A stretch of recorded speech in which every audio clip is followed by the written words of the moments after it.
বিসমিল্লাহির রহমানির রহিম। গোপন সংবাদের ভিত্তিতে আজ ২৩ জুন ২০২৫ তারিখ সোমবার সকাল ৬টায় কোস্টগার্ড বেস মোংলা কর্তৃক সুন্দরবনের শিবসা নদীর আড়ভাঙানি খালে একটি বিশেষ অভিযান পরিচালনা করা হয়। অভিযান চলাকালীন উক্ত এলাকা থেকে একটি একনলা বন্দুক, ৩ রাউন্ড কাজা কার্তুজ এবং সুন্দরবনের কুখ্যাত ডাকাত করিম শরীফ বাহিনীর অন্যতম সহযোগী মোহাম্মদ সোহেল হোসেন মিটুকে আটক করা হয়।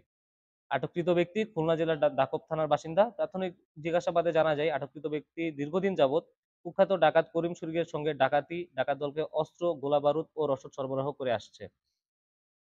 কোস্টগার্ডের এ ধরনের সাঁড়াশি অভিযানের ফলে সুন্দরবন অঞ্চল ধীরে ধীরে জলদস্যু ও ডাকাতমুক্ত হয়ে উঠছে। এই অভিযানের মাধ্যমে উপকূলীয় এলাকার জেলে ও মাছ শিকারীরা এখন নির্বিঘ্নে ও নিরাপদে তাদের জীবিকা নির্বাহ করতে পারছেন।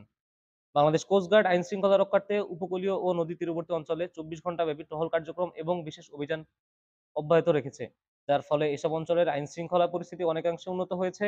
সুন্দরবনকে দূষণমুক্ত রাখতে বাংলাদেশ কোস্টগার্ডের এই ধরনের অভিযান ভবিষ্যতেও অব্যাহত থাকবে।